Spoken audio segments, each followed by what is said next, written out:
3.5 months అయింది మన XEV 9S 79 kWh vehicle తీసుకుని 7200 kilometers తిరగడం అయింది. ఛార్జింగ్ పెట్టాలి కదా, సో ఛార్జింగ్ కాస్ట్ ఎంత అయింది అన్నది ఈ రోజు మాట్లాడుకుందాము. Fast charging, slow charging 30% of the time fast charging పెట్టాను, 70% ఆఫ్ ద టైం ఇంట్లోనే హోమ్ ఛార్జింగ్ యూజ్ చేశాను అనమాట. వీడియోలోకి వెళ్లే ముందు ఒక చిన్న రిక్వెస్ట్ అండి, almost 95% of the people subscribe చేసుకోవట్లేదు ఛానల్ కి, ఓన్లీ 5% సబ్స్క్రైబ్ చేసుకున్నారు. Thank you so much for 1000 subscribers అండి. రిమైనింగ్ పీపుల్ కూడా ఏమన్నా వాల్యూ ఎడిషన్ చేస్తున్నాను అనిపిస్తే మాత్రం కొద్దిగా సబ్స్క్రైబ్ చేసుకోండి, ఛానల్ కొద్దిగా మోటివేషన్ ఉంటుంది. First let's talk about fast charges. More than 400 units fast charges use చేయాల్సి వచ్చిందనమాట. సో యూనిట్ కాస్ట్ ఎంత పడింది?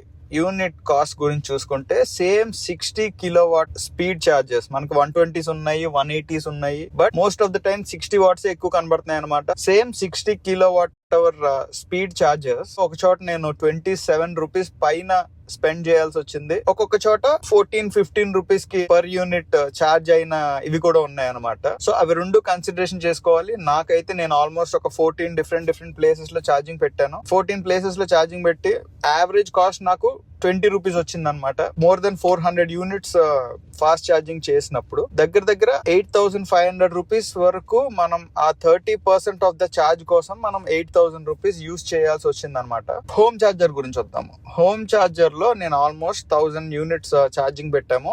1000 యూనిట్స్ లో జనరల్ గా 6 రూపీస్ 7 రూపీస్ అనుకుంటున్నారు, బట్ యావరేజ్ గా చూసుకుంటే మనకి 9 రూపీస్ దగ్గర 9 రూపీస్ 10 రూపీస్ కూడా పడే ఛాన్సెస్ ఉన్నాయి, ఎందుకంటే స్లాబ్ వైజ్ రేట్స్ కాబట్టి. నేను 9 రూపీస్ యావరేజ్ గా తీసుకున్నాను అనమాట.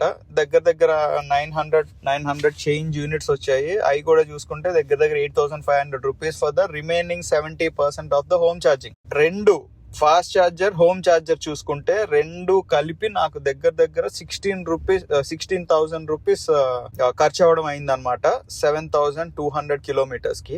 నా previous vehicle Innova Crysta 2.8 automatic నాకు దగ్గర కిలోమీటర్ కి 9 రూపీస్ 10 రూపీస్ పడేది అనమాట సిటీ అండ్ హైవే యావరేజ్ చూసుకుంటే. సో 72,000 రూపీస్ పడుతుంది అని నేను చెప్పొచ్చు. But there are better vehicles 6 rupees 7 rupees కి వచ్చినా సరే మనకి దగ్గర 40,000-45,000 వరకు మనకి ఈ 7,200 రూపీస్ కి డీజిల్ గానీ పెట్రోల్ వెహికల్ గానీ అయితే స్పెండ్ చేయాల్సిన అవసరం ఉందన్నమాట. ఇక్కడ 16,000-17,000 రూపీస్ వర్సెస్ 40,000 రూపీస్ చూసుకుంటే ఎంతో కొంత సేవింగ్ ఉంది, లేదని నేను అనట్లేదు. అందరూ అనుకునేలాగా కిలోమీటర్ 1 రూపాయన్నరకే తిరిగేస్తాము అన్నదైతే కాదు.